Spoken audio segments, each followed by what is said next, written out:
إن الحمد لله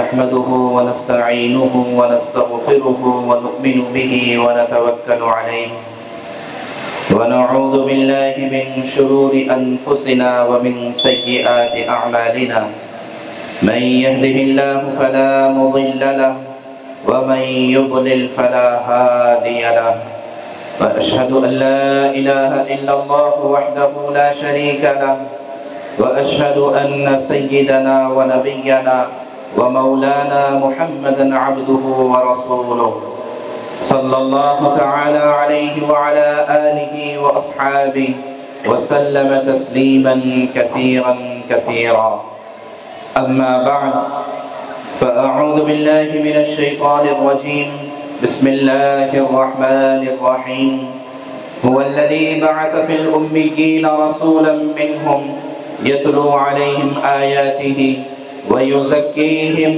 ويعلمهم الكتاب والحكمة وإن كانوا من قبل لفي ضلال مبين صدق الله العظيم وقال النبي صلى الله عليه وسلم فوالذي نفسي بيده لا يؤمن أحدكم حتى أكون أحب إليه من والده وولده والناس أجمعين او كما قال علیہ الصلاۃ والتسلیم۔ محترم بزرگوں اور دوستوں، سب سے پہلے تو اللہ تبارک و تعالیٰ کا اس بات پر بے پناہ شکر ہے اور کروڑہا کروڑ احسان ہے کہ اس نے آج ہمیں یہاں پر جو جمع فرمایا ہے وہ جناب محمد الرسول اللہ صلی اللہ علیہ وسلم کی نسبت پر اور آپ کے ذکر خیر پر یہاں پر جمع فرمایا ہے۔ یقیناً یہ ہمارا جمع ہونا اور یہاں پر ہمارا کہنا اور سننا یہ ہمارے لیے سعادت کا باعث ہے، اس لیے کہ اللہ کے نبی صلی اللہ علیہ وسلم کا ذکر خیر کرنا یہ خود ایک خیر ہے اور یقیناً ساری خیر اور بھلائی کا مجموعہ ہے۔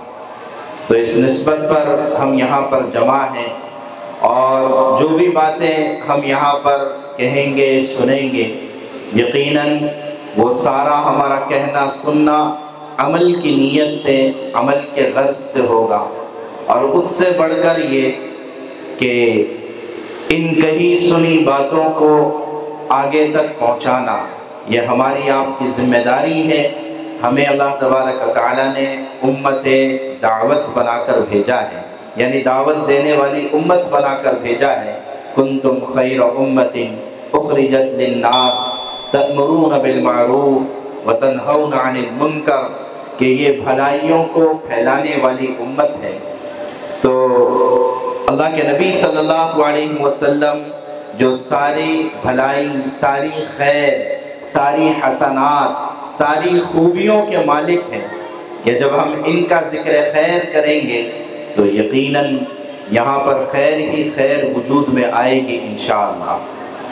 اسی کے ساتھ ضمناً اور ایسے ہی تذکرتاً، چونکہ میرے تعارف میں بتایا گیا کہ رتناگری سے بہت دور کا سفر کر کر آیا ہوں، لیکن اس کے ساتھ ایک تعارف اور جوڑنا چاہتا ہوں جو بطور فخر کے میں یہاں پر پیش کر سکوں، وہ یہ کہ اگر ددیالی نسبت اگر رتناگری سے ہے تو ہماری ننیالی نسبت یہاں دیوے اگر سے ہے۔ جناب اقبال پیش امام مرحوم صاحب ہمارے نانا ہوتے ہیں، اور یہاں اسی ناگاؤں کے اطراف بورلی اور دیوے اگر یہ کوئی نئی یا اجنبی جگہ نہیں ہے، بچپن بھی یہاں گزرا ہے، بہت سارے شناسہ یہاں پر اب بھی موجود ہیں کہ جنہوں نے ہم کو دیکھا ہے۔ یہاں بورلی کی جامع مسجد اور وہاں کے امام صاحب، وہاں کے مؤذن صاحب جو اس وقت میں تھے، یقیناً آج بھی ان کے کسی فرد سے ملاقات ہوئی تھی، تو لہٰذا یہ کوئی ہمارا آپ کا اجنبیت والا رشتہ نہیں ہے۔ تو اس مناسبت سے بہرحال اللہ تبارک و تعالیٰ کا احسان ہے کہ اللہ نے ہمیں یہاں پر اس ذکر خیر کے لیے جمع کیا ہے۔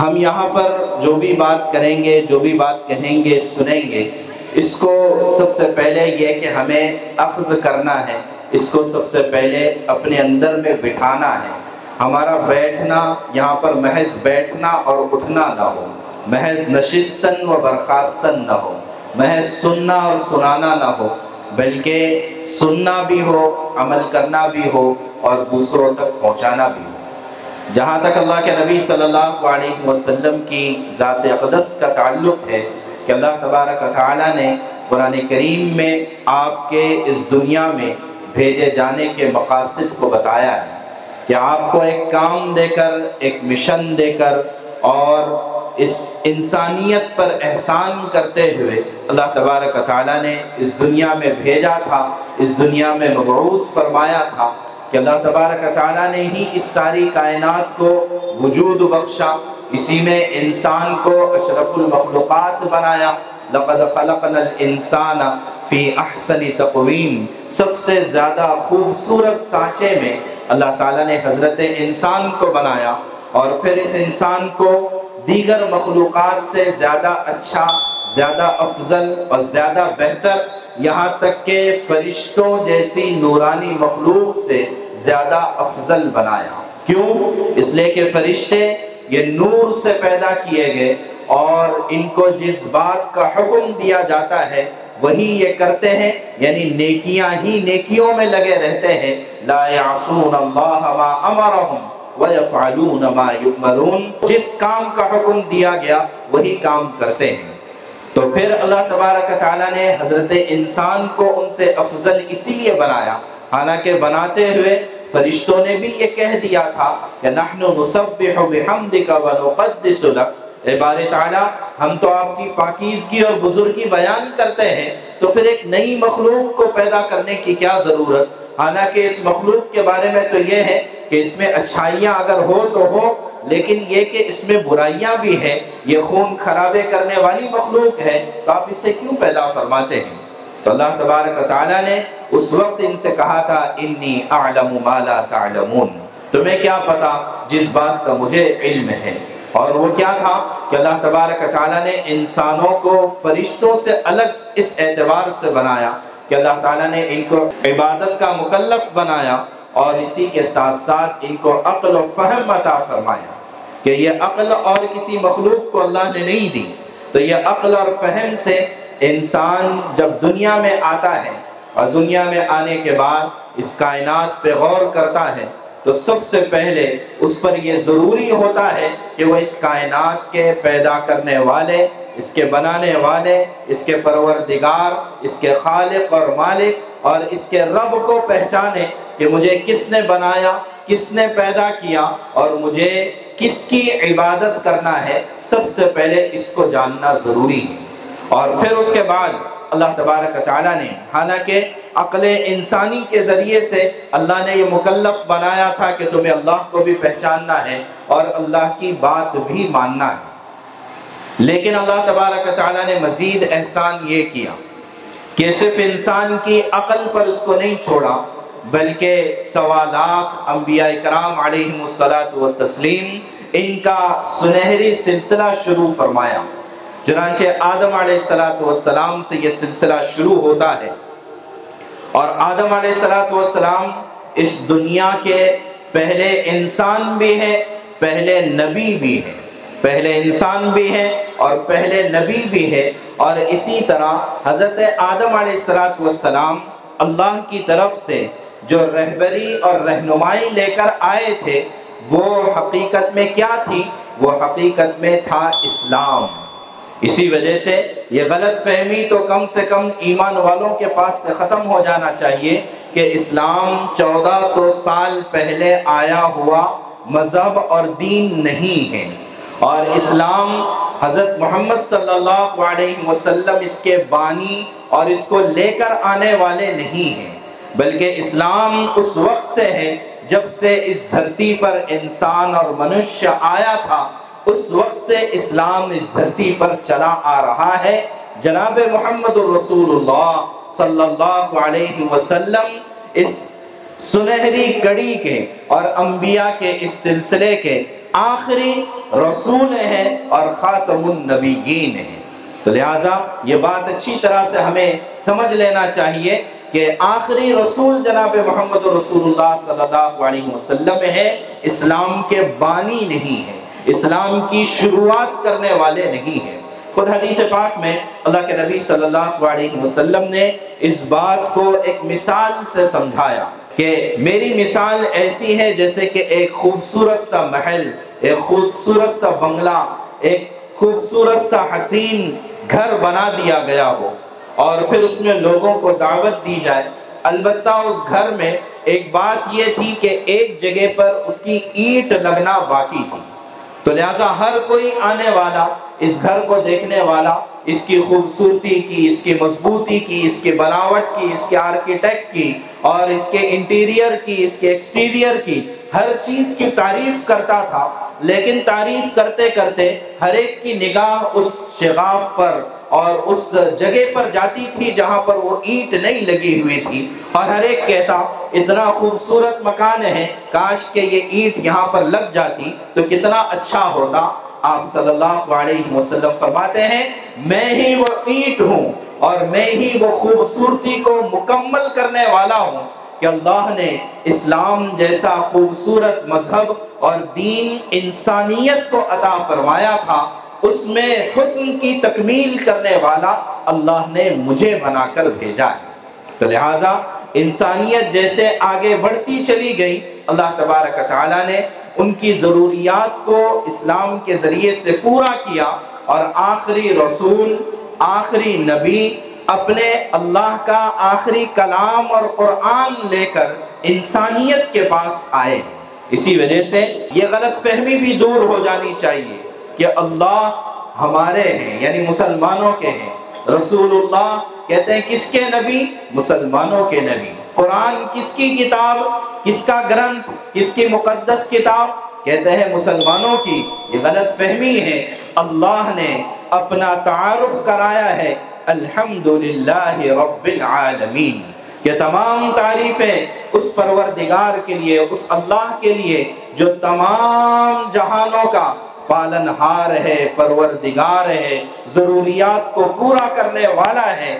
تو لہٰذا اللہ کسی ایک قوم کے نہیں، کسی ایک مذہب کے نہیں، بلکہ ساری انسانیت، بلکہ سارے عالم، انسان ایک عالم ہے، جنات ایک عالم ہے، جانور ایک عالم ہے، پرندے ایک عالم ہے، مچھلیاں ایک عالم ہے، پہاڑ ایک عالم ہے۔ تو لہٰذا جتنی مخلوقات ہے، ہر مخلوق ایک عالم ہے، اور اللہ اپنا تعارف کراتے ہیں میں انسانوں کا صرف رب نہیں بلکہ رب العالمین ہوں۔ اس کائنات میں جتنی مخلوقات ہیں، چاہے وہ دریافت ہو چکی ہو یا آئندہ دریافت ہو جائیں گی، چاہے پیدا ہو چکی ہو، چاہے مر چکی ہو یا قیامت سے پہلے پیدا ہو جائیں گی، ان سب کا رب اور پالنہار اللہ رب العزت کی ذات ہے۔ اور یہ رب کسے کہتے ہیں کہ رب صرف پالنے والے کو نہیں کہتے، بلکہ رب کہتے ہیں ہر مخلوق کی جس وقت میں جو ضرورت ہے اس ضرورت کو پورا کرنا۔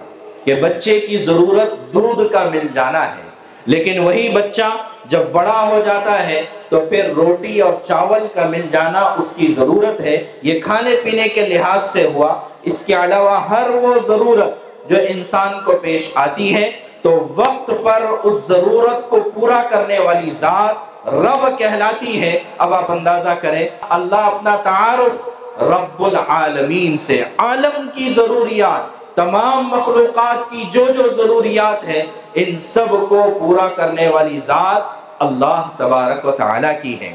تو لہٰذا اللہ نے اپنا تعارف رب العالمین سے کرایا ہے۔ اب آئیے کہ جناب محمد رسول اللہ صلی اللہ علیہ وسلم، ان کے بارے میں اللہ نے ان کا تعارف کرایا تو کیا فرمایا؟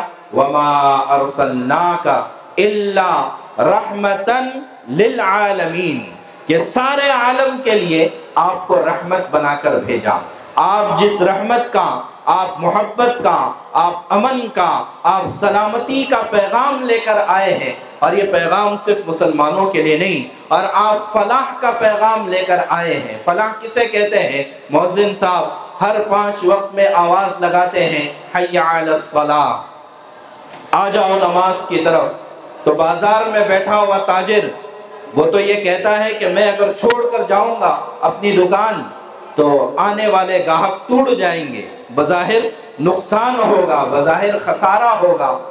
اسی طرح ملازمت کرنے والا، ڈیوٹی پر رہنے والا، اگر میں اپنی ڈیوٹی چھوڑ کر جاؤں گا تو میرا نقصان ہوگا۔ اسی طرح ہر مشغول آدمی بظاہر اس کو یہ اعتراض ہوگا کہ نماز پر جانے سے مجھے تو نقصان ہے، اس لیے فوراً آواز لگائی اللہ تبارک تعالیٰ نے کہ حی علی الصلاح کے بعد حی علی الفلاح، آ جاؤ فلاح کی طرف۔ فلاح کسے کہتے ہیں؟ قاضی صاحب اور علماء کرام یہاں پر تشریف فرما ہے۔ ایک اور بات درمیان میں عرض کر دوں کہ قاضی صاحب نے دعوت دی اور یہاں پر بلایا اور یہاں پر بیٹھنے کا حکم دیا۔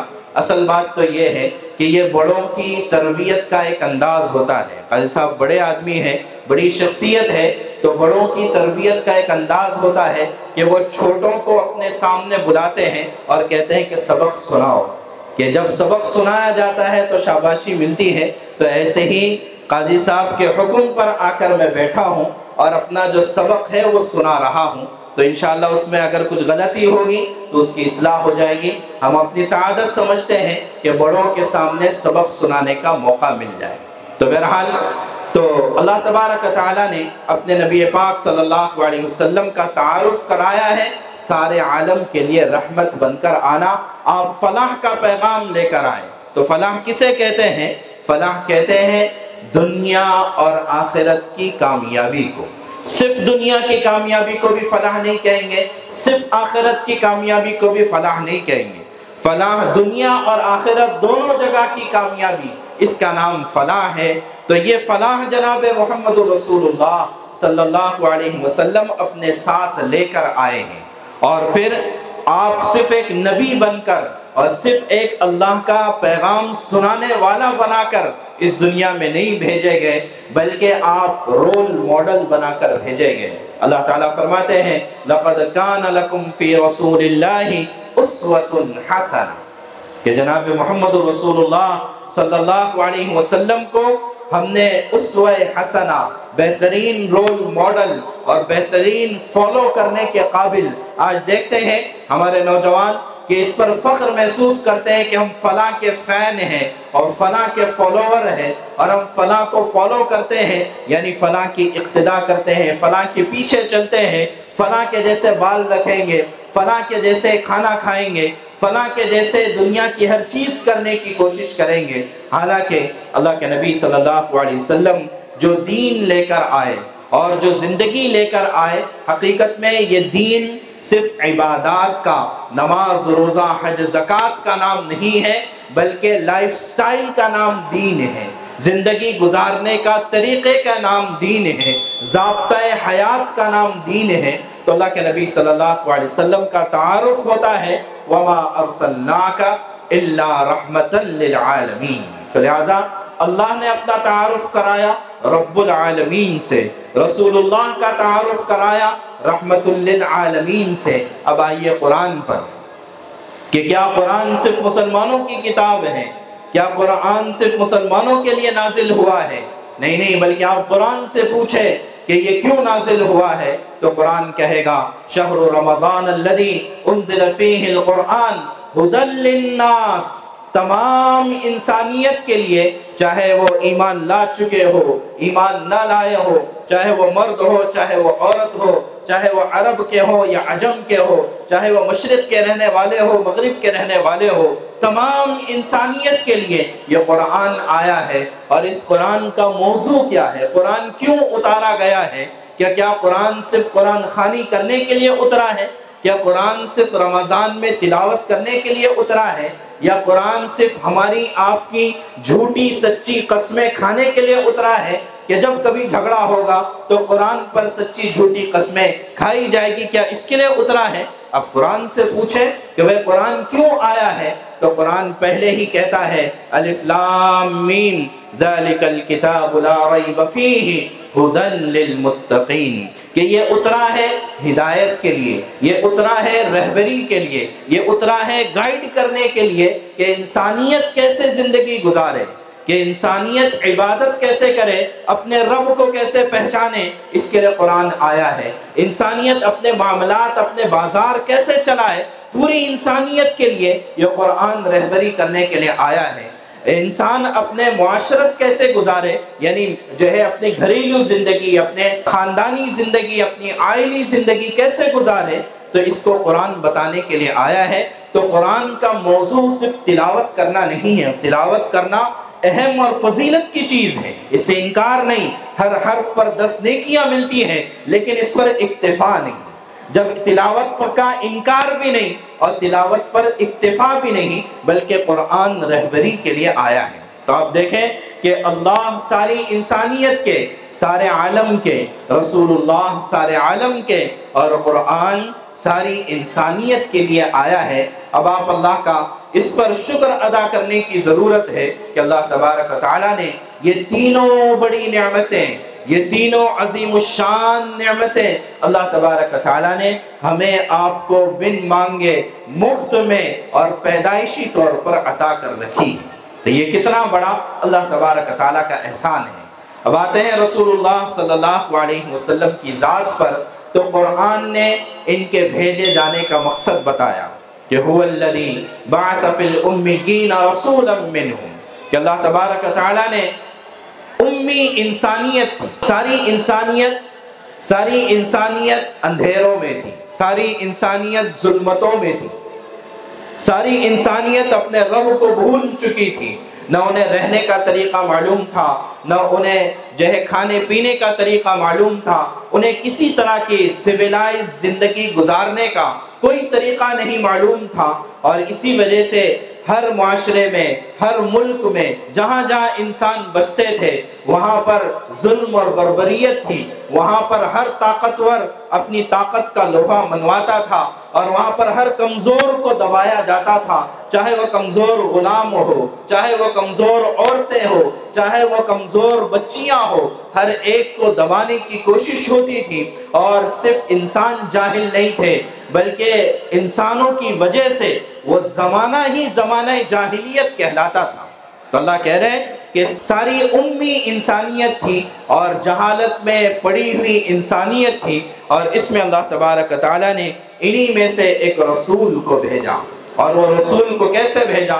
فرمایا لَقَدْ مَنَّ اللَّهُ عَلَى الْمُؤْمِنِينَ اِذْ بَعَثَ فِيهِمْ رَسُولًا مِّنْ أَنفُسِهِمْ، کہ اللہ تبارک و تعالیٰ نے ایمان والوں پر احسان کیا کہ ان کے درمیان اس رسول کو بھیجا، اور بھیج کر کیا کام دیا؟ کہ بھیج کر، جیسے میں نے عرض کیا کہ صرف پیغام پہنچانے کے لیے نہیں آئے، بلکہ ایک کام لے کر، مشن لے کر آئے۔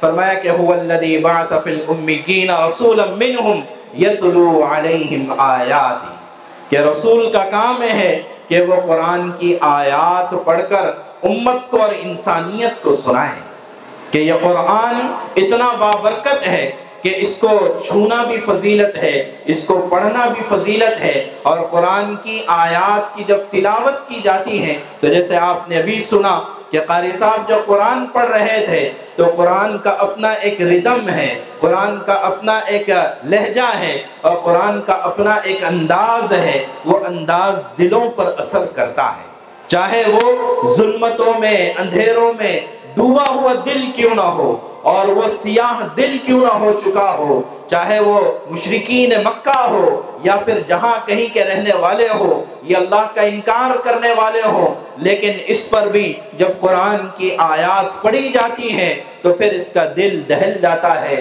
اس کے دل میں تبدیلی آ جاتی ہے، اور یہ اندھیروں والا دل ایک طرح کی چاشنی، ایک طرح کی نورانیت، ایک طرح کا اطمینان اور سکون یہ محسوس کرنے لگتا ہے۔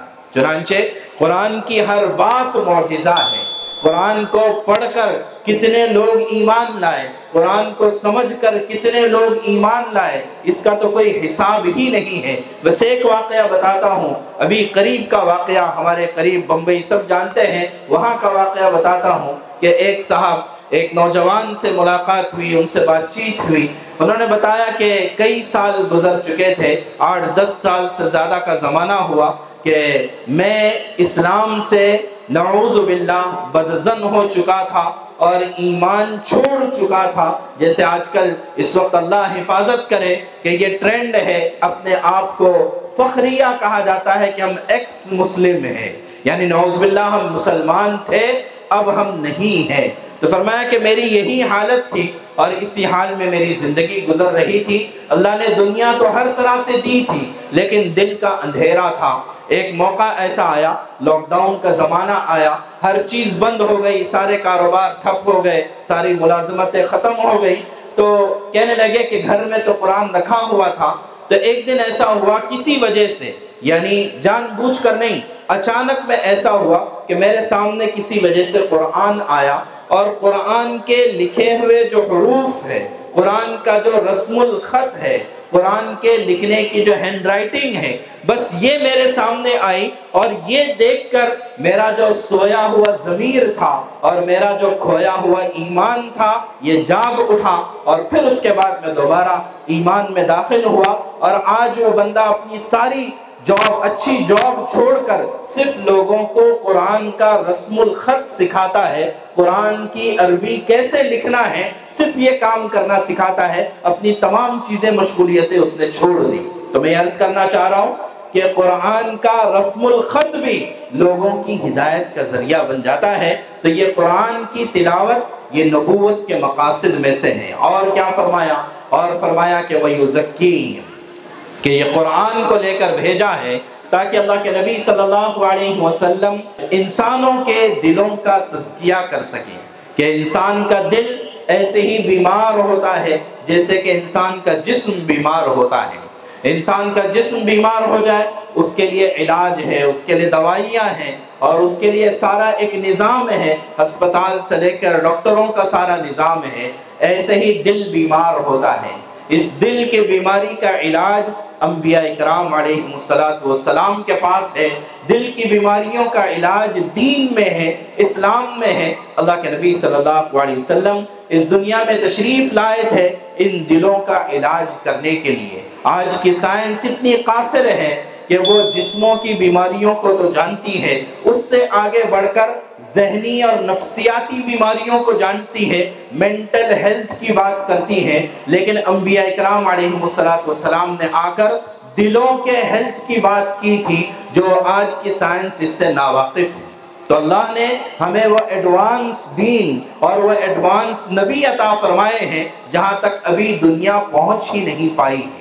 تو آپ کو بھیجا گیا دلوں کا تزکیہ کرنے کے لیے. وَيُعَلِّمُهُمُ الْكِتَابَ وَالْحِكْمَةَ، اور کتاب اور حکمت سکھانے کے لیے آپ کو اس دنیا میں بھیجا گیا اور اس شان کے ساتھ بھیجا گیا کہ آپ کے لیے تمام دنیا کو نچھاور کر دیا گیا.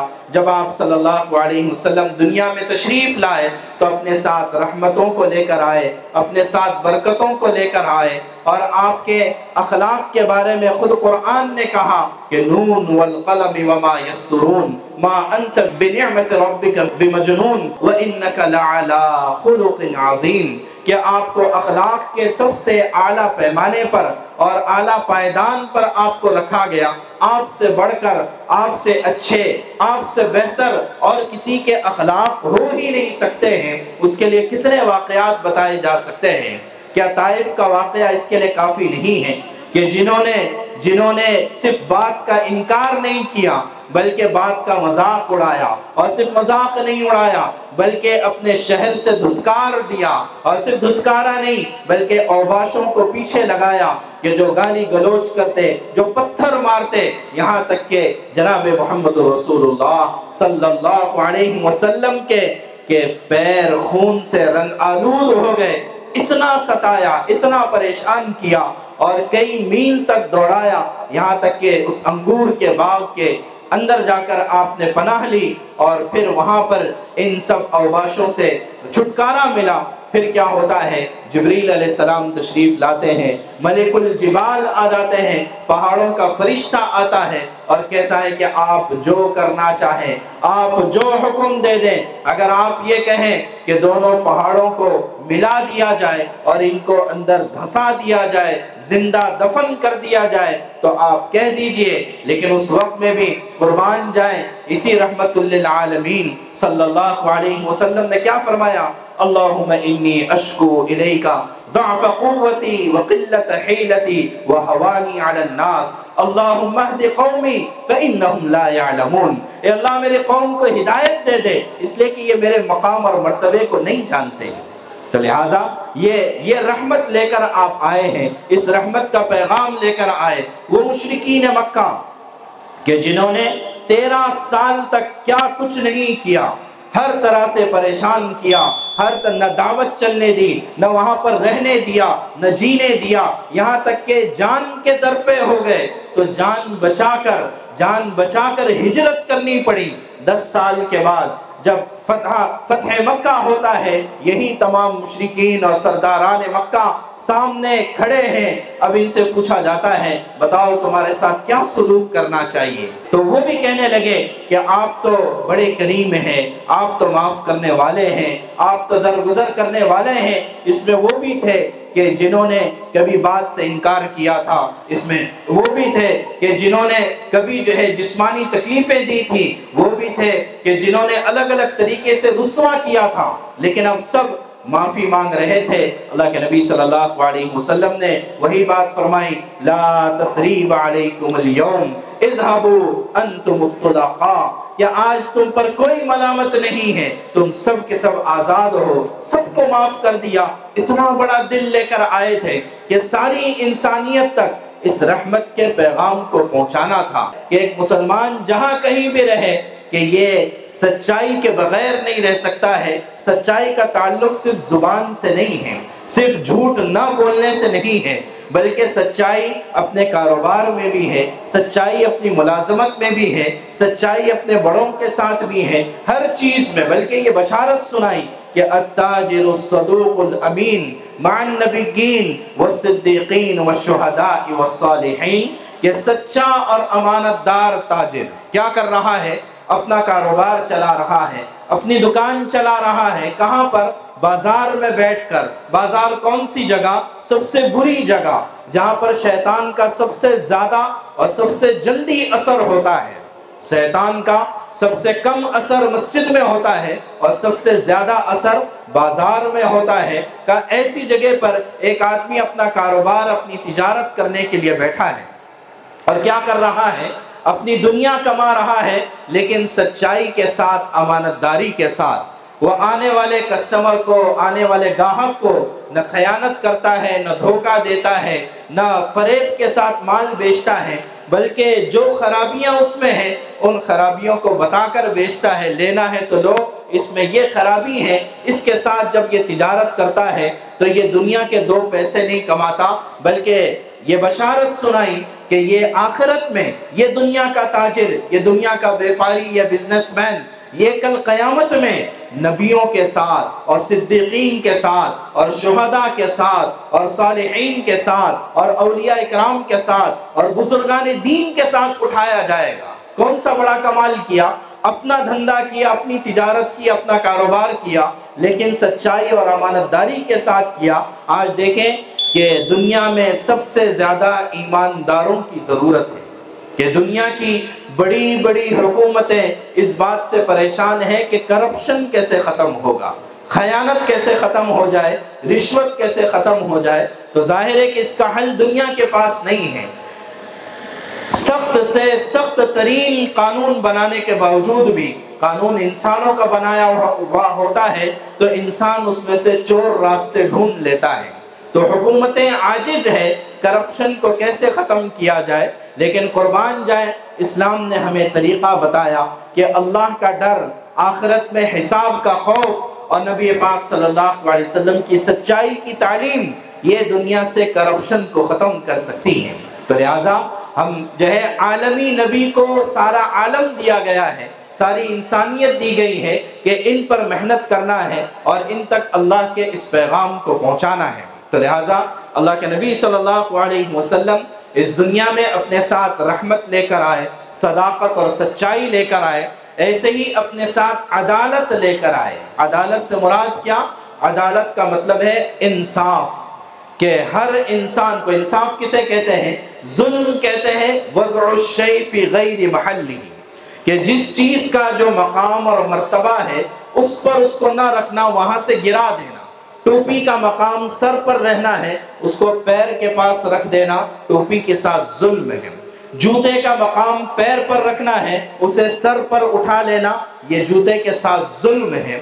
تو جس کا جو مقام ہے اس مقام پہ اس کو رکھنا یہ عدل کہلاتا ہے۔ اور اللہ کے نبی صلی اللہ علیہ وسلم کی بے شمار خصوصیات اور بے شمار خوبیوں میں سے ایک بڑی خوبی ہے عدالت، کہ آپ دنیا میں دنیا کے لوگوں کے لیے عدالت کا پیغام لے کر آئے، ہر ایک کو اس کے رائٹس لے کر آئے کہ ہر ایک کا کیا حق ہے، کہ حقوق انسانی کی آج بات کی جاتی ہے، ہیومن رائٹس کی بات کی جاتی ہے، لیکن آپ کو پتا ہونا چاہیے کہ ہیومن رائٹس کا نعرہ ابھی 100 سال بھی نہیں ہوئے جب سے لگایا جانے لگا ہے، لیکن ہمارے نبی پاک صلی اللہ علیہ وسلم نے حجۃ الوداع کے موقع پر جو خطبہ دیا تھا وہ ہیومن رائٹس کا سب سے پہلا چارٹر اور حقوق انسانی کا سب سے پہلا منشور تھا، کہ جس میں سوسائٹی میں عدل اور انصاف کیسے قائم ہوگا اور برابری کیسے آئے گی، اس کو وہاں پر حجۃ الوداع کے خطبے میں 1400 سال پہلے آپ نے بتایا تھا۔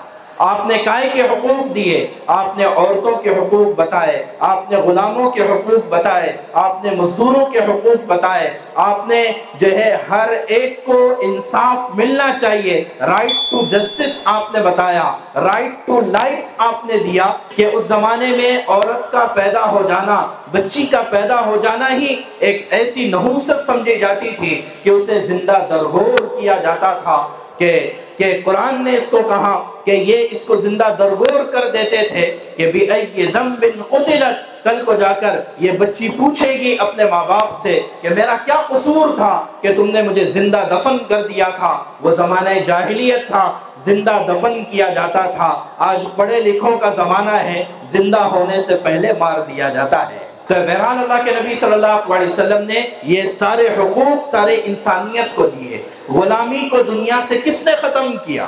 غلامی کا سلسلہ تو اسلام سے پہلے سے چلا آ رہا تھا، تو غلامی کو کس نے ختم کیا؟ اللہ کے نبی صلی اللہ علیہ وسلم نے غلاموں کو آزاد کرانے کی ترتیبیں بتائی۔ چنانچہ چند سال میں جا کر صحابہ کرام کے ہاتھوں سے ہی سینکڑوں نہیں ہزاروں کی تعداد میں دنیا سے غلام آزاد ہوتے گئے، اور پھر آہستہ آہستہ کر کے دنیا سے غلامی کا اختتام ہوتا ہے۔ تو لہٰذا یہ مغرب کی دین نہیں ہے، یہ میرے اور آپ کے آقا جناب محمد رسول اللہ صلی اللہ علیہ وسلم کی دین ہے کہ آج ہم میں سے کوئی غلام نہیں۔ وہ انہوں نے اعلان کیا تھا کہ لا فضل لعربی علی عجمی، کہ کسی عربی کو عجمی پر، کسی گورے کو کالے پر کوئی برتری نہیں، کوئی فضیلت نہیں، سب برابر ہے۔ یہ برابری کا نعرہ ہمارے نبی نے دنیا کو دیا تھا، تو ہمیں یہ بات پتہ ہونی چاہیے۔ اور کیا دیا کہ حق کے تعلیم، علم حاصل کرنے کا مزاج یہ ہمیں اسلام نے دیا ہے۔ آج ہم رائٹ ٹو ایجوکیشن RTE کی بات کرتے ہیں۔ میں ایک بات بتاؤں، ایک ہوتا ہے رائٹ جس کا ہم ترجمہ اردو میں حق سے کر سکتے ہیں، اور ایک ہوتا ہے فرض۔ دونوں میں بڑا فرق ہے کہ رائٹ ٹو ایجوکیشن یعنی حق کے تعلیم، آپ کو پتا ہے کہ حق والے کو دیا جاتا ہے، لیکن حق والا اگر چاہے تو حق کو معاف کر سکتا ہے۔ دیکھتے نہیں وراثت میں ملا ہوا مال حق ہے، لیکن اگر حق والا اس کو معاف کر دے تو وہ معاف ہو جاتا ہے، لیکن فرض وہ ہے جو کبھی معاف نہیں ہوتا۔ تو نماز فرض ہے، روزہ فرض ہے، کوئی اگر معاف کرنا چاہے، نماز چھوڑنا چاہے تو کیا چھوڑ سکتا ہے؟ تو آپ دیکھیں کہ قرآن نے اور نبی پاک صلی اللہ علیہ وسلم نے تعلیم کو رائٹ نہیں قرار دیا، بلکہ تعلیم کو فرض قرار دیا کہ آپ اگر چاہیں تو بھی تعلیم کو آپ چھوڑ نہیں سکتے ہیں۔ آپ اندازہ کریں کہ جس قوم کے پاس پہلی وحی تعلیم حاصل کرنے کے نام پر آئی، جس قوم کے نبی نے ان کے تعلیم کو فرض قرار دیا کہ طلب العلم فریضۃ علی کل مسلم، ہر مسلمان مرد ہو یا عورت ہو، لڑکا ہو یا لڑکی ہو، بچہ ہو یا بچی ہو، اس پر علم کا حاصل کرنا فرض ہے۔ آپ اندازہ کریں کہ جس قوم پر ایجوکیشن فرض تھا، آج اس قوم کا کیا حال ہے۔ ایجوکیشن میں وہ کہاں پر کھڑی ہوئی ہے؟ یہ ہمیں دیکھنے کی اور جانچنے کی ضرورت ہے۔ تو لہٰذا محض سیرت کے جلسے کے لیے جمع ہونا نہیں ہے، بلکہ اپنے قوم کا، اپنے معاشرے کا اور اپنے آپ کا سب سے پہلے دیکھیں، معاشرہ بنتا ہے فرد سے، معاشرہ بنتا ہے خاندان سے، خاندان بنتا ہے فرد سے۔ تو سب سے پہلے اپنا جائزہ لیا جائے کہ میں نے تعلیم کو کہاں تک اپنا فرض سمجھ کر ادا کیا ہے۔ اور تعلیم حاصل کرنے کی کوئی مدت نہیں ہوتی، کوئی زمانہ نہیں ہوتا، تو اپنا جائزہ، اپنے گھر والوں کا جائزہ۔ اچھا، یہ غلط فہمی بھی دور کر لی جائے، پڑھے لکھے حضرات کہ جو اپنے آپ کو ایجوکیٹڈ یا انٹلیکچوئل کہلاتے ہیں کہ بھئی تعلیم کس لیے حاصل کرنا ہے۔ جتنے ہمارے بچے بچیاں کالجز میں اور اسی طرح اسکولوں میں، مدارس میں، جامعات میں یہ جاتے ہیں، درمیان میں بتا دوں ہمارے یہاں پر علم کی تقسیم ہی نہیں ہے۔ ہمارے یہاں تو دین اور دنیا سب ملا کر علم ہے کہ ہمارے یہاں تقسیم ہی نہیں ہے۔ بہرحال تو یہ الگ موضوع ہے، لیکن جتنے لوگ تعلیم گاہوں میں جاتے ہیں وہاں جا کر کس لیے تعلیم حاصل کرتے ہیں؟ کیا تعلیم حاصل کرنے کا مقصد ڈگری لے لینا ہے؟ کیا تعلیم حاصل کرنے کا مقصد جاب حاصل کرنا ہے؟ کیا تعلیم حاصل کرنے کا مقصد پیسہ کمانا ہے؟ نہیں، یہ تمام چیزیں مقصود نہیں ہیں۔ لیکن آج کا اسکول اور کالج جانے والا بچہ اور بچی یہ اسی بات کے، اسی نیت کے ساتھ جاتے ہیں کہ بھئی کیوں جانا ہے؟ ایک ڈگری مل جائے، ایک سرٹیفکیٹ مل جائے، ایک جاب مل جائے، اور پھر خدا نخواستہ جب ڈگری نہیں ملتی ہے کسی وجہ سے، یا ڈگری مل گئی جاب نہیں ملتا ہے، تو جان دینے کے در پہ ہو جاتے ہیں، خودکشی کے لیے آمادہ ہو جاتے ہیں۔ کیوں؟ کہ تعلیم کو روزگار کا ذریعہ سمجھا ہے۔ نہیں، تعلیم روزگار کا ذریعہ نہیں ہے، تعلیم تو شعور اور بیداری پیدا کرنے کا ذریعہ ہے، اپنے آپ کو انلائٹن کرنے کا ذریعہ ہے کہ جب تعلیم آئے گی تو پھر جو ہے اس کا شعور بڑھے گا، اس کے سوچنے سمجھنے کا معیار بڑھے گا، اور پھر یہ صحیح اور غلط میں فرق کرنے والا بنے گا۔ علم کا مقصد تو صحیح اور غلط میں فرق کرنا ہے، علم کا مقصد تو اپنے پیدا کرنے والے کو سب سے پہلے جاننا ہے۔ آج یہ جو ہے سو کالڈ ایجوکیٹڈ پڑھا لکھا آدمی دنیا کی ہر چیز جانتا ہے، کرنٹ افیئرز جانتا ہے، سائنس جانتا ہے، ٹیکنالوجی جانتا ہے، ہر چیز جانتا ہے، لیکن کتنے افسوس کی بات ہے، نہیں جانتا تو رب العالمین کو نہیں جانتا ہے، نہیں جانتا تو محبوب رب العالمین رحمت للعالمین کو نہیں جانتا۔ کتنا بڑا خسارہ ہے کہ جو ساری انسانیت کو دنیا آخرت کی کامیابی بتانے آئے تھے اسی کو نہیں جانتا، اسی کو نہیں پہچانتا۔ تو اللہ کے نبی صلی اللہ علیہ وسلم نے حق کے تعلیم، رائٹ ٹو ایجوکیشن، بلکہ فرض تعلیم ساری دنیا کو بتایا تھا۔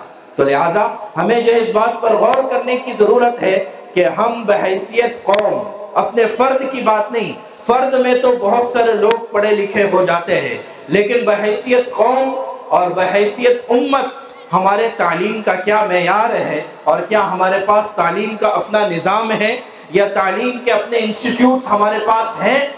اگر تعلیم کے اور انسٹیٹیوٹس کی بات آتی ہے تو مسئلہ آتا ہے کہ ان تعلیم گاہوں کو، ان انسٹیٹیوشنز کو چلایا کیسے جائے گا؟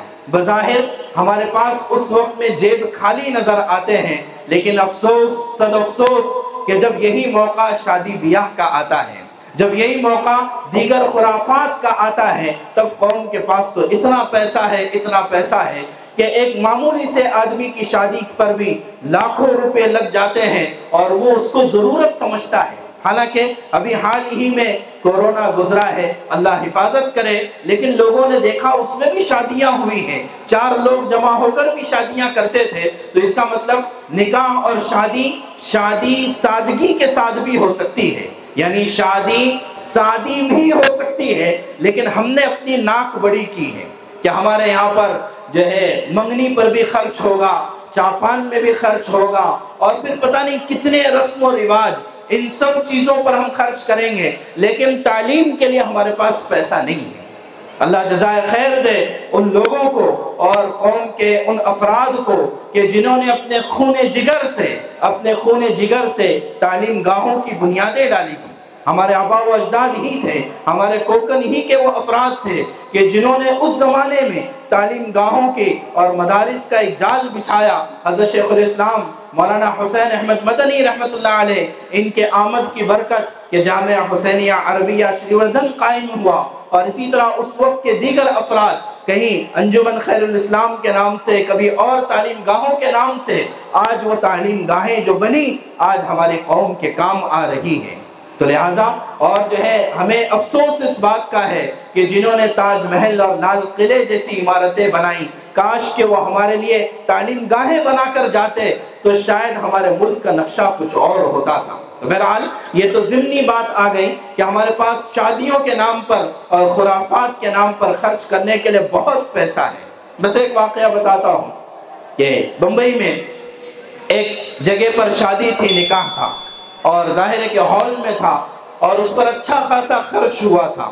تو وہاں چند سمجھنے بوجھنے والے لوگ بیٹھے تھے، انہوں نے جو ہے اندازہ کیا کہ شادی پر کیا خرچ ہوا ہوگا، ایک اندازہ لگایا یہ خرچ ہوا ہوگا۔ پھر باتوں باتوں میں بات چلی کہ بھئی آج تو ویسے ہی اتوار کا دن یا جو بھی دن تھا، عام طور سے شادیاں اسی دن پر ہوتی ہے، جو بقیہ ہال ہے ہمارے اطراف کے اور جو ہے شہر کے بڑے بڑے ہال یا معروف ہال ہے، تو ان کا اندازہ کرتے ہیں یقیناً وہاں بھی شادیاں آج ہو رہی ہوگی، تو شادیاں ہو رہی ہوگی، اور پھر ان ہال کے کرائے بھی لوگوں کو پتا ہوتے ہیں کہ بھئی کتنا کرایہ ہوگا۔ تو وہاں بیٹھ کر ایک رف کیلکولیشن کیا گیا، اور یہ میں صحیح بات آپ کو بتاتا ہوں، صرف ایک رات میں وہاں پر جو رف کیلکولیشن کیا گیا کہ فلاں فلاں شادی ہالوں میں جو شادیاں ہو رہی ہوگی آج کی رات میں وہ کتنا خرچ ہو رہا ہوگا، جس میں صرف ہال کا کرایہ، ظاہر اس میں انکلوڈ جو بھی چیزیں ہوں گی، تو بتائیں کتنا بڑا عدد نکلا کہ ان اندازہ کرنے والوں نے رف کیلکولیشن نکلا کہ ایک رات میں مسلمانوں کے پاس اتنا پیسہ ہے کہ 90 کروڑ روپے شادی کے نام پر خرچ ہو جاتے ہیں، لیکن اس مسکین قوم کے پاس نہ اپنے انسٹیٹیوشن چلانے کے لیے پیسہ ہے، نہ ان کے پاس اپنی وقف کی زمینیں بچانے کے لیے کوئی پلان ہے۔ تو یہ حال ہو گیا ہے، کیوں؟ حق کے تعلیم کو چھوڑ دیا، فرض تعلیم کو چھوڑ دیا ہم نے، تو تب جا کر یہاں پر، اور پھر اس کے بعد شکوے کرنے سے کوئی فائدہ نہیں۔ جب ہم نے اللہ کے احکامات کو اور رسول اللہ کی تعلیمات کو چھوڑ دیا، حالانکہ آپ کی تعلیمات اپنانے کے لیے، آپ کی سنتیں زندگیوں میں سجانے کے لیے تھی، اگر ہم نے اس کو چھوڑ دیا تو پھر جو ہے پھر ہم کسی کی شکایت نہ کریں، پھر ہم کسی کا رونا نہ روئیں، جو کچھ ہے وہ ہمارے اپنے اعمال، ہمارے اپنے کرتوت کا نتیجہ ہے، اس وجہ سے آج ہم یہاں تک اس سطح تک پہنچے ہیں۔ تو آئیے آج ہم یہ نیت کریں، آج ہم یہ ارادہ کریں کہ انشاءاللہ آج ہم اس مجلس سے یہ نیت کر کر، یہ تہیہ کر کر، یہ ارادہ کر کر، یہ عزم اور ہمت کر کر اٹھیں گے کہ ہم سب سے پہلے اللہ کے احکامات کو جانیں گے اور مانیں گے، اور رسول اللہ کی سنتوں کو اپنائیں گے کہ رسول اللہ صلی اللہ علیہ وسلم کی سنتوں میں 100% کامیابی ہے۔ اور صرف اتنا ہی نہیں بلکہ آج دنیا میں جتنے طریقے رائج ہے، جتنے ازمز رائج ہے اور جتنے سسٹمز رائج ہے، ان میں سے کوئی بھی فلاح کی گارنٹی نہیں دیتا ہے سوائے رسول اللہ صلی اللہ علیہ وسلم کے لائے ہوئے دین کے، اور سوائے آپ کی لائی ہوئی سنتوں کے اور کوئی راستہ نہیں ہے۔ اور صرف ہماری کامیابی نہیں، جیسا میں عرض کر رہا ہوں کہ صرف ہماری کامیابی نہیں، انسانیت کی کامیابی۔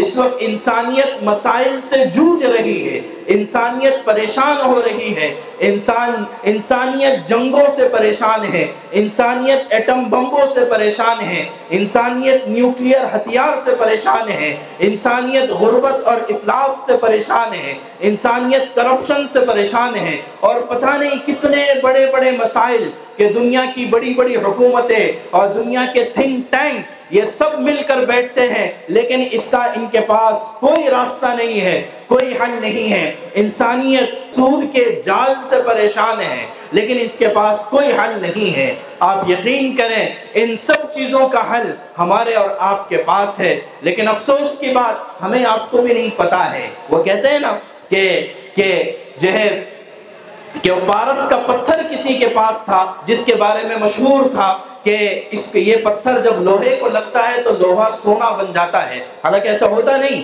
لیکن یہ مشہور تھا کہ پارس کا پتھر جس کے پاس ہوگا تو لوہا سونا بن جائے گا۔ لیکن جس کو قدر نہیں تھی تو پارس کے پتھر پہ بیٹھ کر تیل بیچ رہا تھا، تو پڑی پارسی بیچے تیل، کہ پارس کا پتھر پڑا ہوا ہے لیکن تیل بیچ رہا ہے، اس کو اس کی قدر ہی نہیں پتا۔ ایسے ہمارا آپ کا حال ہے کہ ہمارے پاس رب العالمین کا فرمان ہے، ہمارے پاس رحمت للعالمین کا ضابطۂ حیات ہے، سنتیں ہیں، لیکن ہمیں اس کی قدر ہی نہیں پتا۔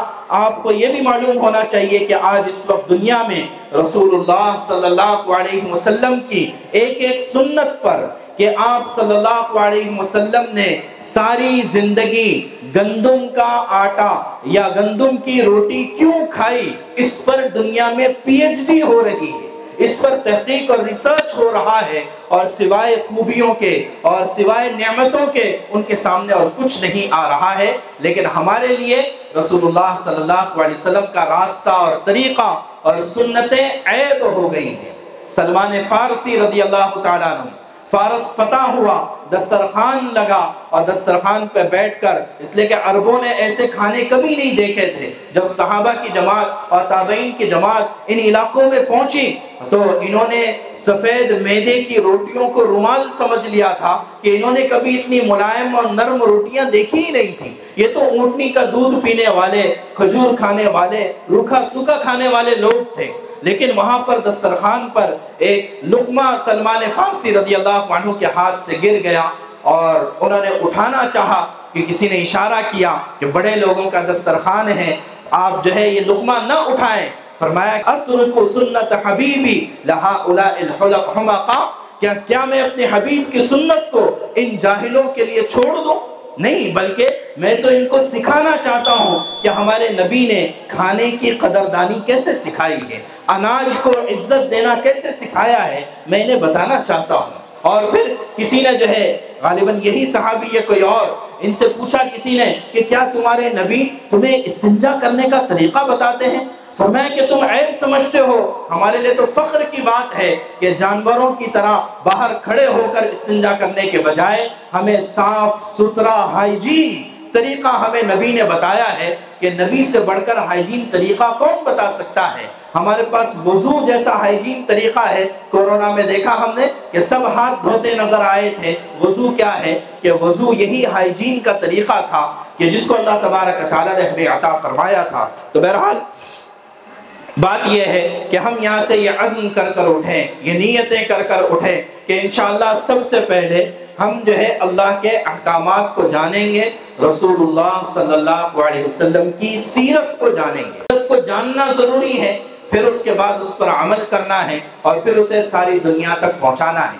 تو رسول اللہ صلی اللہ علیہ وسلم کی سیرت کو کیسے جانیں گے؟ ابھی ہم نے قریب میں گزشتہ اتوار کو، گزشتہ ہفتے ہم نے اپنے علاقے میں ایک ایسی ہی سیرت پر اجلاس رکھا تھا، بہت مختصر سا۔ آپ تو ماشاءاللہ بڑے انتظامات اور بڑے فراخ دلی کے ساتھ آپ نے سارے انتظامات کیے ہیں، اللہ سارے منتظمین کو جزائے خیر عطا فرمائے۔ اور البتہ ایک درخواست منتظمین سے، بلکہ تمام ذمہ داروں سے یہ ہے کہ یہ ربیع الاول کا مہینہ تھا، تو ربیع الاول کے مہینے میں یقیناً اللہ کے نبی صلی اللہ علیہ وسلم کی ولادت باسعادت ہوئی ہے، اس میں کوئی شک کی بات نہیں۔ البتہ تھوڑا سا کریکشن کر دوں، چونکہ قاری صاحب بھی بیٹھے ہیں تو کریکشن کر دوں۔ عام طور سے مشہور یہ ہے، میں ابھی پوچھوں تو شاید یہی جواب ملے گا کہ اللہ کے نبی صلی اللہ علیہ وسلم کی پیدائش کب ہوئی، تو یہی جواب ملے گا 12 ربیع الاول۔ حالانکہ بات یہ ہے کہ 12 ربیع الاول نہ پیدائش کی تاریخ ہے نہ وفات کی تاریخ ہے۔ آج سے کچھ سال پہلے ہمارے بزرگ حضرات جانتے ہوں گے کہ اس دن کو 12 وفات کہا جاتا تھا۔ اب تو عید میلاد النبی اتنا بڑا نام ہو گیا، حالانکہ عید کا اور میلاد کا، یا اس دن میں عید کا اور میلاد کا ہمارے یہاں کوئی تصور نہیں ہے۔ تو بہرحال 12 ربیع الاول نہ پیدائش کی تاریخ ہے نہ وفات کی تاریخ ہے۔ پھر کیا تاریخ ہے کہ ربیع الاول کا مہینہ تو متعین ہے، البتہ 9 ربیع الاول 9 ربیع الاول۔ اب کیسے جانیں گے اس کو؟ چونکہ ہمارے پاس ہر ایک کے ہاتھ میں فون ہوتا ہے، سوشل میڈیا ہے، کاش کہ ہم اس فون کا، سوشل میڈیا کا درست استعمال کرنا سیکھیں، پروڈکٹیو اور پوزیٹیو وے میں ہم اس کو استعمال کرنا سیکھیں۔ آپ اندازہ کریں کہ سوشل میڈیا کا اگر صحیح استعمال کیا جائے، اس کی مثال میں آپ کو دیتا ہوں کہ ہمارے یہاں پر بہت ساری چیزیں ہم اپنے گھروں میں استعمال کرتے ہیں، ہم اپنے گھروں میں گیس کا استعمال کرتے ہیں، کتنی خطرناک چیز ہے، خدا نخواستہ کوئی حادثہ ہو جائے تو پورے محلے کو زد میں لے لے گا، اتنی خطرناک چیز۔ لیکن ہوتا کیا ہے کہ ہم بچپن سے اپنے بچوں کو گیس کا صحیح استعمال کا طریقہ سکھاتے ہیں تو پوری زندگی میں خدا نخواستہ کوئی حادثہ نہیں ہوتا۔ اسی طرح الیکٹریسٹی کا ہم استعمال کرتے ہیں، کتنی ہانی کارک ہے کہ اس کے ذریعے سے جان جا سکتی ہے، لیکن ہم اس کا صحیح طریقہ سیکھتے ہیں تو پھر ساری زندگی کوئی مسئلہ پیش نہیں آتا۔ ایسے ہی یہ سوشل میڈیا یہ دو دھاری تلوار ہے، آپ اس کا کیسا استعمال کرتے ہیں، یہاں پر غلط استعمال کرنے پر وبال بھی ہے، گناہ بھی ہے، اور دنیا کا فراڈ بھی ہے۔ سب سے زیادہ فراڈ سوشل میڈیا پر ہو رہا ہے، سب سے زیادہ غبن، خیانت اور سب سے زیادہ عریانیت، فحاشی ظاہر ہے کہ یہی سے ہو رہی ہے، لیکن اس کا درست استعمال بھی ہے۔ کاش کہ ہمارے نوجوان اس کا درست استعمال سیکھ لیں تو یہ کتنا پروڈکٹیو ہو جائے گا۔ تو بہرحال تو میں یہ عرض کر رہا تھا کہ آپ جو ہے جا کر سرچ کریں، ہر ایک کے پاس موبائل ہوتا ہے، کہ اللہ کے نبی صلی اللہ علیہ وسلم کی پیدائش حدیث پاک میں آتا ہے، ایک تو ربیع الاول، تاریخ داں بتاتے ہیں کہ ربیع الاول کا مہینہ تھا اور پیر کا دن تھا، یہ تو صحیح روایات میں آتا ہے کہ پیر کا دن تھا۔ تو آپ پیچھے جا کر کیلکولیشن کریں، 12 ربیع الاول پیر کا دن آتا ہی نہیں ہے، اس کو آپ کنورٹ کر کر دیکھیں عیسوی تاریخ میں تو 20 اپریل 571 عیسوی، 20 اپریل 571 عیسوی کو جا کر کنورٹ کریں تو آپ کو ملے گا پیر کا دن منڈے کا دن ہوگا اور 9 ربیع الاول ہوگی۔ اور اسی طرح وفات کی تاریخ جو ہے وہ 13 ربیع الاول ہے سن ہجری 11، اور عیسوی تاریخ کے اعتبار سے 8 جون سن عیسوی 632 بنتا ہے، یہ بھی پیر کا دن تھا۔ پیر ہی کے دن آپ کی پیدائش ہے، پیر ہی کے دن آپ کی وفات ہے، پیر ہی کے دن آپ پر قرآن نازل ہوا، اور پیر ہی کے دن آپ ہجرت کر کر قبا میں پہنچے ہیں، پیر ہی کا دن تھا۔ تو لہٰذا یہ اللہ کے نبی صلی اللہ علیہ وسلم کی تاریخ اور وفات کے اعتبار سے درست چیز ہے۔ بہرحال بات یہ چل رہی تھی کہ اللہ کے نبی صلی اللہ علیہ وسلم کی سیرت کو جاننا ہے کہ آپ کی سیرت کو کیسے جانیں گے، کہ سیرت کو جاننے کے لیے مختلف کتابیں ہیں، مختلف علماء ہیں، آپ ان سے رہبری حاصل کر سکتے ہیں، ان کے ذریعے سے آپ سیرت جان سکتے ہیں۔ بس اخیر میں مختصر وقت میں بیٹھے بیٹھے تفصیلات تو آپ یہاں پر علماء کرام موجود ہیں، آپ کے علاقے کے علماء ہیں، ائمہ ہیں، آپ ان سے جا کر تفصیل سے سیرت سیکھ سکتے ہیں۔ میں آپ کو صرف یہاں پر 10 پوائنٹس بتاتا ہوں، 10 نکات بتاتا ہوں، ان 10 نکات کو آپ جان لیں گے تو اللہ کے نبی صلی اللہ علیہ وسلم کی پوری سیرت اور پوری زندگی آپ کے پاس، آپ کے ذہنوں میں محفوظ ہو جائے گی۔ تو میں یہ بات عرض کر رہا تھا کہ پہلی بات تو یہ عرض کر رہا تھا کہ یہ جو ربیع الاول کا مہینہ ہے، اس ربیع الاول کے مہینے میں ہم سیرت کے جلسے کرتے ہیں، بہت مبارک، بہت قابل مبارکباد۔ لیکن درخواست یہ ہے کہ یہ سیرت کے جلسے صرف ربیع الاول تک محدود نہ رہیں، بلکہ یہ ہر مہینے میں ہو اور ہر ہفتے میں ہو، الگ الگ عنوان سے، الگ الگ انداز سے، جیسے ہو سکتا ہے کہ ہم اللہ کے نبی صلی اللہ علیہ وسلم کے محبت کے پیغام کو، رحمت کے پیغام کو، آپ کے سچائی اور صداقت کے پیغام کو، آپ کے عدالت اور انصاف کے پیغام کو ساری دنیا تک پہنچانے کے لیے اور سارے معاشرے تک پہنچانے کے لیے ہم الگ الگ انداز میں، الگ الگ تحریکوں کے ذریعے، الگ الگ مجلسوں کے ذریعے سے اس کی فکر اور کوششیں کی جائے۔ تو میں یہ بتا رہا تھا کہ اللہ کے نبی صلی اللہ علیہ وسلم کی پوری سیرت یاد رکھنا آسان ہو جائے گا۔ تو اب تیار ہے میرے ساتھ اس ایکٹیویٹی کے لیے؟ تیار ہے انشاءاللہ؟ تو دیکھیے 10 پوائنٹ میں اللہ کے نبی صلی اللہ علیہ وسلم کی سیرت کو جانتے ہیں اور سمجھتے ہیں۔ سب سے پہلا پوائنٹ ہے اللہ کے نبی صلی اللہ علیہ وسلم کے دنیا میں آنے سے پہلے کیا حالات تھے، جس کو میں نے بتایا کہ بھئی زمانہ ہی جاہلیت کا تھا اور ہر جگہ پر جو ہے ظلم اور عدوان اور زیادتی اور جو ہے پوری معاشرے سوسائٹی میں انجسٹس تھا۔ یہ پہلا پوائنٹ ہے، اس کو آپ تفصیل جتنی دینا چاہیں دے سکتے ہیں۔ تو پہلا پوائنٹ ہے اللہ کے نبی صلی اللہ علیہ وسلم کے اس دنیا میں آنے سے پہلے کے حالات، اس کو جان لینا ہے۔ دوسرے نمبر پر ہے اللہ کے نبی صلی اللہ علیہ وسلم کی اس دنیا میں پیدائش اور پرورش۔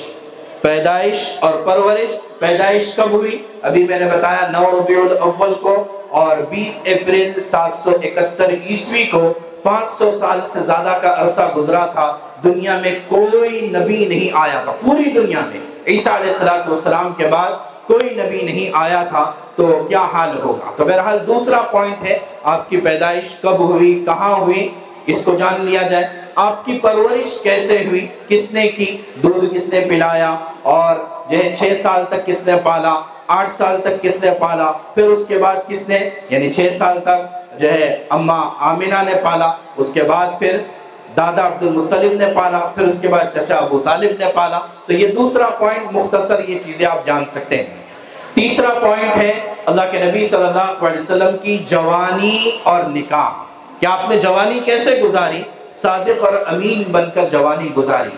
آپ نے اپنی جوانی میں کعبۃ اللہ کی تعمیر کے وقت میں جو بہت بڑا جھگڑا اور فساد ہونے والا تھا، تو سارے جھگڑے کو آپ نے اپنی حکمت عملی سے کہ حجر اسود کون رکھے گا، تو اس کو اپنی حکمت عملی سے حل کیا تھا۔ تو گویا کہ اس وقت کا بہت بڑا فساد آپ نے روکا تھا۔ تو غرض یہ کہ آپ کی جوانی کیسے گزری اور آپ کا نکاح کیسے ہوا تھا۔ اما خدیجہ رضی اللہ عنہا سے 25 سال کی عمر میں، جبکہ آپ 40 سال کی تھی، اس وقت میں آپ کا نکاح ہوا۔ تو یہ بنیادی چیزیں آپ نے جانی۔ کتنے پوائنٹس ہو گئے؟ 3 پوائنٹس ہو گئے۔ چوتھا پوائنٹ ہے آپ صلی اللہ علیہ وسلم کی نبوت۔ نبوت کیا ہے کہ 40 سال کی عمر میں 21 رمضان کو 17 اگست 610 عیسوی کو اللہ کے نبی صلی اللہ علیہ وسلم پر سب سے پہلی وحی آتی ہے، کون سی؟ اقرأ بسم ربک الذی خلق۔ کیا کہا گیا اس میں؟ تعلیم حاصل کرنے کے لیے ایجوکیشن کو پروموٹ کیا گیا۔ تو یہ بنیادی طور پر، اور تفصیلات اس میں آ سکتی ہیں۔ تو یہ چوتھا پوائنٹ ہوا اللہ کے نبی صلی اللہ علیہ وسلم کی نبوت۔ پھر اس کے بعد 5واں پوائنٹ ہے آپ صلی اللہ علیہ وسلم نے 13 سال مکہ مکرمہ میں نبوت کے بعد گزارے، تو آپ کا مدنی دور۔ 5واں پوائنٹ ہے آپ صلی اللہ علیہ وسلم کی مکی دور اور مکی زندگی۔ اب مکی زندگی کتنی ہے؟ 13 سال کی ہے۔ اس کی تھوڑی سی تفصیل میں بتا دوں کہ پہلے 3 سال چپکے دعوت دی گئی، ایک فرد کو دعوت دی گئی۔ پھر اس کے بعد کہ 4 سال جب آیت نازل ہوئی وَأَنذِرْ عَشِيرَتَكَ الْأَقْرَبِينَ، کہ وہ کھلم کھلا آپ دعوت دیں، آپ کوہ صفا پر کھڑے ہوئے اور آپ نے ساری انسانیت کو خطاب کیا، اور فرمایا قولوا لا الہ الا اللہ تفلحوا، لا الہ الا اللہ پڑھو اور اس پروردگار کی عبادت میں آ جاؤ جس نے سارے برہمان کو اور سارے یونیورس کو پیدا کیا ہے، اس کی عبادت میں آ جاؤ، کامیاب ہو جاؤ گے۔ تو یہ کب ہوا؟ یہ جو ہے بعد کے 4 سالوں میں۔ پہلے 3 سال چپکے دعوت ہوئی، پھر 4 سال، اس کے بعد کھلم کھلا دعوت ہوئی۔ کتنے سال ہوئے؟ بولتے رہیں گے تو یاد کرنا آسان ہوگا۔ 7 سال ہو گئے۔ پھر اس کے بعد 3 سال بائیکاٹ کے گزرے کہ قریش نے بنو ہاشم کے ساتھ پورا بائیکاٹ کر دیا تھا، تو یہ 3 سال بائیکاٹ کے گزرے۔ یہ کتنے سال ہو گئے؟ 10 سال ہو گئے۔ اور 10ویں سال میں اما خدیجہ رضی اللہ عنہا کا اور حضرت ابو طالب کا انتقال ہوتا ہے۔ یہ عام الحزن کا سال ہے، غموں کا سال گزرا ہے۔ بہرحال پھر اس کے بعد کے جو 3 سال ہیں 11 12 13، یہ 3 سال مکے سے باہر دعوت کے سال ہے۔ کبھی آپ طائف گئے، کبھی مینا گئے، کبھی جو ہے الگ الگ قبیلوں کے سامنے جا کر اپنی دعوت رکھی۔ تو یہ مکہ کے 13 سالہ زندگی یہ ہے۔ یہ 5واں پوائنٹ ہوا مکی دور۔ پہلے 3 سال چپکے دعوت، پھر 4 سال کھلم کھلا دعوت، پھر 3 سال بائیکاٹ، اور پھر 3 سال مکہ کے باہر دعوت۔ یہ 13 سالہ زندگی ہوگی۔ 5واں پوائنٹ ہو گیا اب چھٹا پوائنٹ ہے دو اہم سفر. کون سے دو اہم سفر؟ ایک مکے کے باہر کا سفر اور ایک زمین کے باہر کا سفر. کون سا سفر ہے وہ معراج کا سفر ہے کہ آپ سبحان الذی اسرا بعبدہ لیلا من المسجد الحرام الى المسجد الاقصى الذی بارکنا حولہ، کہ آپ کو مسجد حرام سے مسجد اقصی، ہاں وہی مسجد اقصی جو قبلہ اول ہے، وہی مسجد اقصی جو مسلمانوں کا دھڑکتا ہوا دل ہے، وہاں تک لے جایا گیا اور وہاں سے پھر آسمانوں کی سیر کرائی گئی.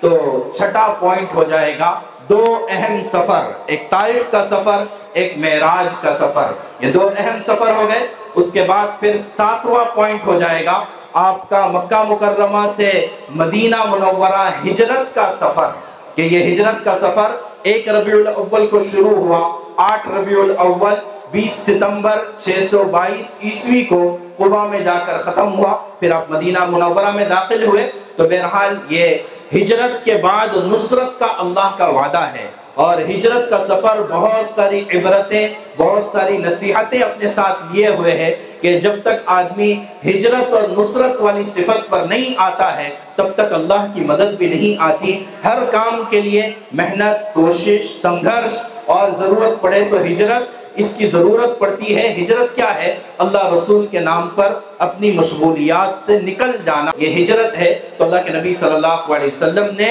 مکہ مکرمہ سے مدینہ منورہ ہجرت فرمائی تھی. کتنے پوائنٹس ہوئے؟ یہ 7واں پوائنٹ ہوا. اب آتے ہیں 8واں پوائنٹ، اللہ کے نبی صلی اللہ علیہ وسلم کی مدنی زندگی. مدینہ کا دور آپ نے 10 سال مدینہ منورہ میں گزارے. 10 سال میں کیا ہوا؟ پہلے سال میں مسجد نبوی کی تعمیر ہوئی. اسی طرح پہلے سال میں انصار اور مہاجرین کے درمیان بھائی چارہ مواخات ہوا. ایک بہت بڑا سبق ہے یہ. اسی طرح کیا ہوا کہ مدینہ پہلے سال میں میثاق مدینہ بنا، ٹریٹی آف مدینہ. مدینہ میں رہنے والے جتنے قبیلے، جتنے مذہب اور جتنے الگ الگ جو ہے مذاہب کے ماننے والے لوگ تھے، جیسے ہمارے ہندوستان میں مختلف رنگ کے، مختلف مذہبوں کے، مختلف تہذیبوں کے، مختلف زبانوں کے، مختلف کلچروں کے ماننے والے لوگ ہیں. یہ ہمارا گلدستہ ہے کہ گلدستے میں جتنے الگ الگ پھول ہوں گے اتنا زیادہ وہ گلدستہ خوبصورت معلوم ہوگا. تو یہ ہمارے ملک کی شان ہے. ایسے ہی مدینے کا حال تھا کہ مدینے میں آ کر آپ نے ٹریٹی آف مدینہ سائن کی کہ تمام مذہب کے ماننے والوں کو ایک ساتھ بلایا، آؤ کہ ہم جو ہے کامن ایشوز پر ساتھ آتے ہیں. تو لہٰذا یہ ہماری ذمہ داری بنتی ہے کہ ہمارے برادران وطن اور ہمارے ساتھ رہنے والے جتنے بھی ہمارے بھائی بہن ہیں، جتنے ذات پات کے، جتنے مذہب اور ریلیجن کے ماننے والے لوگ ہیں، ان سب کے ساتھ بھائی چارہ، ان سب کے ساتھ ہمدردی، ان سب کے ساتھ رواداری. کتنی رواداری! اللہ کے نبی صلی اللہ علیہ وسلم ایک تو مکے والوں کا واقعہ سنایا، طائف والوں کا واقعہ سنایا، اسی طرح نجران کا وفد عیسائی مذہب کے ماننے والے لوگ حضور کی خدمت میں آئے. اللہ کے نبی صلی اللہ علیہ وسلم نے ان کا اکرام فرمایا اور ان کو مسجد نبوی میں ٹھہرایا. کہاں پر؟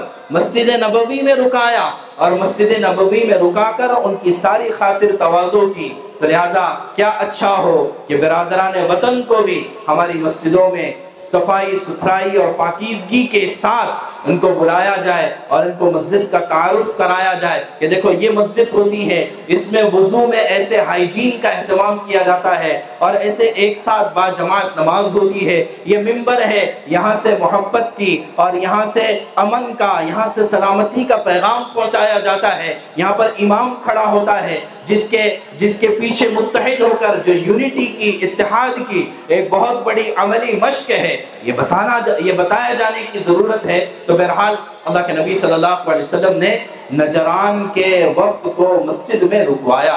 تو بات یہ تھی کہ پہلے سال میں کیا ہوا؟ پہلے سال میں یہ تمام چیزیں، مسجد نبوی کی تعمیر ہوئی، پہلے سال میں بھائی چارہ قائم ہوا، اور پہلے سال میں ٹریٹی آف مدینہ سائن کی گئی. دوسرے سال میں غزوہ بدر پیش آیا. اسی طرح دوسرے سال میں روزے کی فرضیت، زکوٰۃ کی فرضیت، عید کی شروعات یہ دوسرے سال سے ہوئی ہے. پھر تیسرے سال میں کیا ہوا؟ غزوہ احد پیش آیا۔ پھر چوتھے سال میں کیا ہوا کہ چوتھے سال میں غزوہ بنو نذیر پیش آیا، پانچویں سال میں غزوہ خندق پیش آیا، چھٹے سال میں صلح حدیبیہ ہوا، یا تھوڑا بہت آگے پیچھے شاید ہو گیا کہ صلح حدیبیہ پانچویں سال میں غالباً، اور پھر جو ہے چھٹے سال میں عمرۃ القضاء پیش آیا، اور جو ہے ساتویں سال میں فتح خیبر پیش آیا، اور پھر اس کے بعد آٹھویں سال میں فتح مکہ پیش آیا، جس میں آپ نے اپنے تمام تکلیف دینے والوں کو، تمام مذاق اڑانے والوں کو اور تمام گستاخی کرنے والوں کو انہوں نے معافی چاہی، آپ نے ان سب کو معاف کر دیا۔ آٹھویں سال میں فتح مکہ ہوا، 9ویں سال میں غزوہ تبوک ہوا، اسی طرح 9ویں سال میں عام الوفود ہوا۔ عام الوفود مطلب سارے عرب سے قبیلے اٹھ کر اللہ کے نبی صلی اللہ علیہ وسلم کی خدمت میں آ کر آپ کے پیغام کو سویکارا، آپ کے پیغام کو قبول کیا، آپ کے ہاتھ پر بیعت کی کہ یقیناً آپ جو ہے ساری دنیا میں امن اور آشتی کا پیغام لے کر آئے ہیں۔ یہ 9ویں سال میں حج فرض ہو گیا، اور پھر کیا ہوا؟ یہ ہمارا کون سا پوائنٹ چل رہا ہے؟ 8واں پوائنٹ ہے مدینہ منورہ کی زندگی، اور پھر اس کے بعد جو ہے ہمارا 9واں پوائنٹ، اور اسی طرح مدینہ منورہ کا 10واں سال اس میں ہوا حجۃ الوداع۔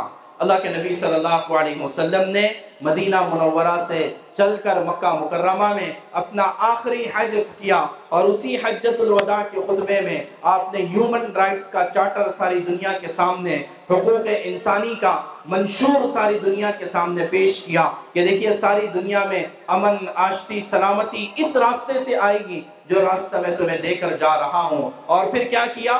اپنے بعد اپنے امن کے پیغام کو آگے پہنچانے کے لیے صحابہ کرام سے کہا، الا فلیبلغ الشاہد الغائب، جو یہاں پر حاضر ہے غائبین تک میرے اس امن کے، محبت کے، عدالت کے اور آشتی کے پیغام کو پہنچا دے، یہ تمہاری ذمہ داری ہے، اس کے بعد تمہارے آنے والوں کی ذمہ داری ہے۔ انہوں نے اپنی ذمہ داریوں کا، یہاں پر زبردستی کسی کا دھرم پریورتن نہیں ہوا، بلکہ لوگوں نے اسلام کے امن کے پیغام کو دیکھ کر اور سمجھ کر سویکار کیا۔ تو یہاں پر اسلام، اور دنیا کے آخری کونے تک 100 سال بھی نہیں گزرے تھے کہ وہاں تک اسلام کے امن کا پیغام پہنچا۔ کہاں سے؟ یہ حجۃ الوداع میں یہ ذمہ داری دی گئی تھی اس امت کی کہ تمہارا کام صرف اللہ کو ماننا، صرف رسول اللہ کے نام پر نعت پڑھنا اور جلسے کرنا نہیں، تمہارا کام صرف قرآن کی تلاوت کرنا نہیں، بلکہ یہ تینوں چیزیں تمہارے پاس امانت ہے، اور ساری انسانیت تک پہنچانا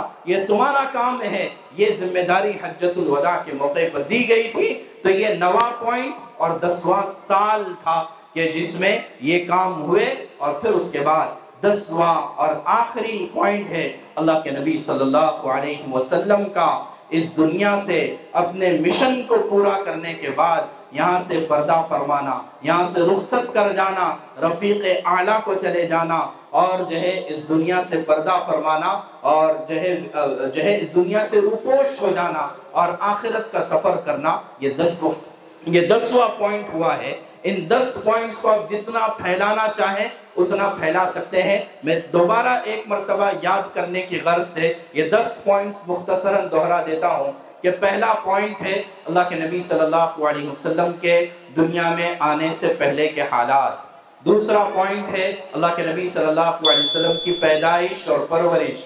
تیسرا پوائنٹ ہے اللہ کے نبی صلی اللہ علیہ وسلم کی جوانی اور نکاح، اور چوتھا پوائنٹ ہے اللہ کے نبی صلی اللہ علیہ وسلم کی نبوت۔ پانچواں پوائنٹ ہے اللہ کے نبی صلی اللہ علیہ وسلم کا مکی دور، اور چھٹا پوائنٹ ہے اللہ کے نبی صلی اللہ علیہ وسلم کے 2 اہم سفر، طائف کا اور معراج کا سفر۔ ساتواں پوائنٹ ہے اللہ کے نبی صلی اللہ علیہ وسلم کا مکہ سے مدینہ ہجرت کرنا۔ آٹھواں پوائنٹ ہے آپ کا مدنی دور، اور 9واں پوائنٹ ہے اللہ کے نبی صلی اللہ علیہ وسلم کے حجۃ الوداع کا پیغام، اور 10واں پوائنٹ ہے اللہ کے نبی صلی اللہ علیہ وسلم کا دنیا سے وصال کر جانا۔ یہ 10 پوائنٹس ہیں، ان کو یاد کر لیں، پوری زندگی اور سیرت آپ کے ذہن میں بیٹھ جائے گی۔ پھر اپنے علماء سے، اپنے ائمہ سے اور اپنے بزرگان سے درخواست کی جائے کہ ہمارے اس پر جو ہے تفصیلات بیان کر دی جائے، تو انشاءاللہ پوری سیرت ہمارے سامنے آئے گی۔ جب ہم خود جانیں گے تو عمل کریں گے، جب عمل کریں گے، جب آدمی کوئی اچھی چیز کھاتا ہے، مٹھائی کھاتا ہے تو بازو والے کو بھی کھلاتا ہے، تو جب ہم خود عمل کریں گے تو اس کی مٹھاس دوسروں تک بھی پہنچائیں گے، اس کی خوشبو اوروں تک بھی پہنچائیں گے، تو ظاہر ہے کہ یہ پورا دیش، پورا ملک اور پوری دنیا اور پورا جہان یہ محبت کے پیغام سے بھر جائے گی، یہ امن اور آشتی کی خوشبو سے پھیل جائے گی۔ تو لہٰذا ضرورت اس بات کی ہے کہ آج کے اس سیرت کے جلسے سے ہم یہ نیت لے کر اٹھیں، یہ عزائم لے کر اٹھیں کہ انشاءاللہ ہم اللہ کے نبی صلی اللہ علیہ وسلم کی سیرت کو مانتے تو سب ہیں، لیکن اب ماننے کے بعد جانیں گے، جانے کے بعد عمل کریں گے، اور عمل کرنے کے بعد ساری دنیا تک انشاءاللہ اس کو پہنچائیں گے بھائی انشاءاللہ۔ یہ جو 10 پوائنٹس ہے، ہم نے بھی ان 10 پوائنٹس پر کام کیا اور اپنی مسجد میں ہر جمعہ میں ہر ایک پوائنٹ کو تفصیل سے بیان کرنے کی کوشش کی۔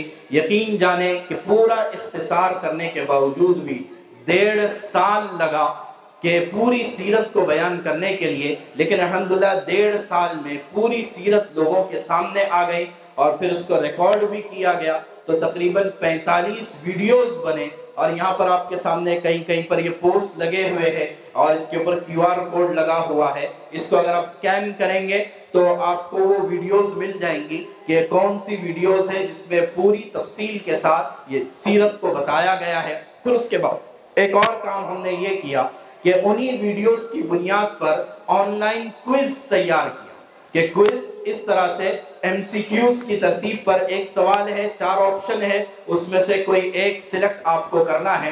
ایسے ابھی تک 10 کوئز ہو چکے ہیں، مطلب اور بننے باقی ہے، تو 10 کوئز ہو چکے ہیں۔ اس میں اگر آپ نے صحیح جوابات دے دیے اور 90% مارکس اگر آپ نے لیے تو آپ کو وہیں پر سرٹیفکیٹ دیا جائے گا، آپ کے ای میل پر ایک سرٹیفکیٹ آپ کے نام سے بنا ہوا آئے گا کہ آپ نے الحمدللہ 90% اس کے اندر حاصل کیے ہیں۔ تو لہٰذا یہ QR کوڈ اسی لیے لگے ہوئے ہیں، اگر کوئی اس سے فائدہ اٹھانا چاہے تو اٹھائیں۔ اس سے زیادہ البتہ ہم یہ کہیں گے کہ اپنے مسجد کے ائمہ سے، علماء سے اور مفتیان کرام سے درخواست کریں کہ ہمارے سامنے اب سیرت کو بیان کریں، ہم اس کو سننے کے لیے، سمجھنے کے لیے اور اس کے پیغام کو آگے پہنچانے کے لیے تیار ہیں۔ تو انشاءاللہ یہ بھی آپ کو بڑی تفصیل سے ساری باتیں بتائیں گے۔ اللہ تبارک و تعالی وصلی اللہ تعالی علی حبیبنا سیدنا محمد وسلم وبارک وسلم تسلیما کثیرا کثیرا۔